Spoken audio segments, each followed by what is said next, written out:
Hey everybody, it's Tracy, and I'm back. And I want to talk today about preparing for MiCA compliance because when MiCA became effective almost a year ago at the last day of 2024, depending on the jurisdiction in which you're licensed, you're given 12 to 18 months to comply, and that either involves amending your current license, right, to comply with MiCA if you under the crypto asset service provider scheme, or applying for a new license, right, which may be the case as well. So, but the same holds true. So there are 6 primary areas that MiCA significantly impacts and changes what you otherwise would have dealt with had you just, gone to Estonia, Lithuania, wherever, and gotten some kind of VASP license. So first is management, right? There's heightened KYC standards that go into complying with MiCA, and that involves just the typical kind of information. But also there's a skill quotient, right? Whereas that wasn't as important or even existing under prior regimes, depending on where you were, right? So not only do you have to pass like a fit and proper type test, but now you actually have to provide some indication that you know what you're doing, right? As an officer or director, right? With respect to what the business is. And it dives a little bit deeper into competency, your familiarity with digital assets, things of that nature, right? And that has shown to be, in some instances, a problem and disqualified certain individuals from holding officer director positions under MiCA. Next thing, capital requirements. So, as you know, like with any license, there's always this kind of de facto capital requirement that acts more of a proof of funds, right? Like there isn't this ongoing, in most cases, an ongoing obligation to say have $100,000 sitting somewhere in an account, or 100,000 euros, as it were.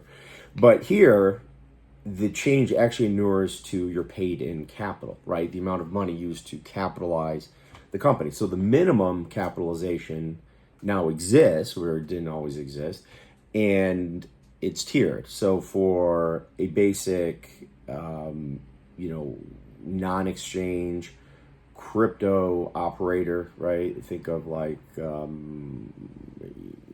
MoonPay, something like that. You're looking at 50,000 euro. For any entity engaged in custody, 100,000. For a full-blown exchange, 150,000 euro. And again, this is like paid in capital, so it's not something that is shown and taken out. This is actually like reflected in a balance sheet that would subsequently be subject to audit. Next is transparency, and this sort of like runs a gamut of a myriad of elements, but now there has to be detailed disclosure and analysis regarding the technical and development elements of the platform upon which you use, also the accounting, the custody and administration of customer assets, all of those things, right, go into it, and it has to be in detail and subject to MiCA, which sort of gives you what elements need to be in there. Now, like for the technical part, you don't necessarily need to like hire. You see, like, especially in the gaming space, I see, with like some of the countries that I deal with, you have to bring in third party to get like these sort of probity or technology audits. That's not necessary. You can write it in plain English, but it has to be there, whereas it wasn't there before.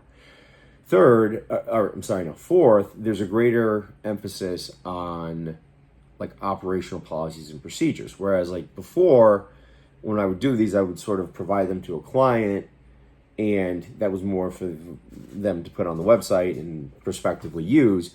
But now they have to be in place and have to be submitted to the regulator for review. So we're talking things like business continuity plans, handling of customer complaints, a whole range. And I have a checklist, which I'll post on my website, of all these policies and procedures, which for my purposes, I was developed because I think when you're engaged in this type of activity, you just need them. But now it's required to have them, and they also have to pass muster from regulators, right? Third, the white paper, or fifth, the white paper, right? And, you know, in theory, like everybody has a white paper, right? But the white paper now has to follow certain guidelines that are set forth in there. It has to be a little more comprehensive. It is less salesy, right? Like to me, a white paper wasn't akin to like a securities offering document or registration, stuff like that.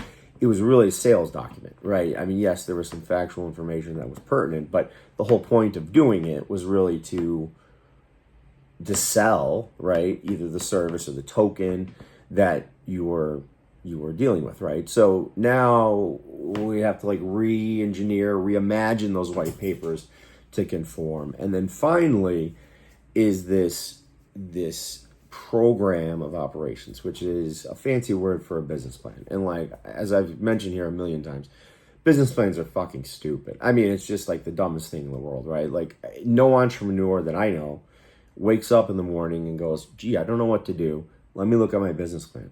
Or runs into a problem or doesn't, have an answer and goes, ooh, let me check the business plan and see what it says.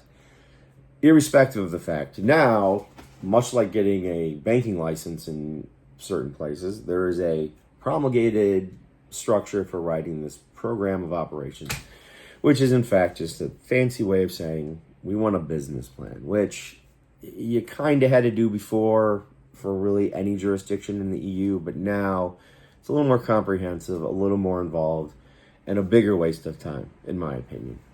And then really seventh, which isn't really unique and it's not really different, but it's worth mentioning, is legality, right?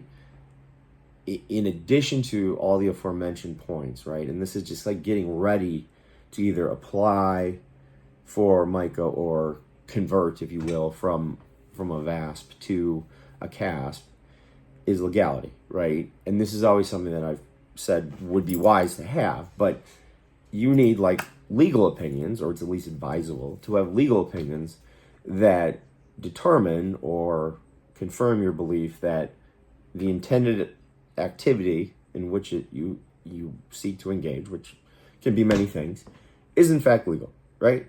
Under MiCA. Like that's it. So, and it's not something that regulators require, but I think it's worth having, right? Because regulators sometimes get it wrong, and you need plausible deniability that like I didn't intentionally operate or seek to get this license knowing that I couldn't do what I purported to do, right? Because regulators sometimes aren't as technically advanced as the people setting forth to get the license, right? So they don't understand it. So it's just wise to have that. So those are the six, let's call it 6.5 points that you really have to address and focus on when either converting to a CASP or considering and preparing an application for a CASP license under MiCA. If you have any questions, definitely hit me up. Adam, Tracy, Tracy.io. I'll talk to you next time. Cheers.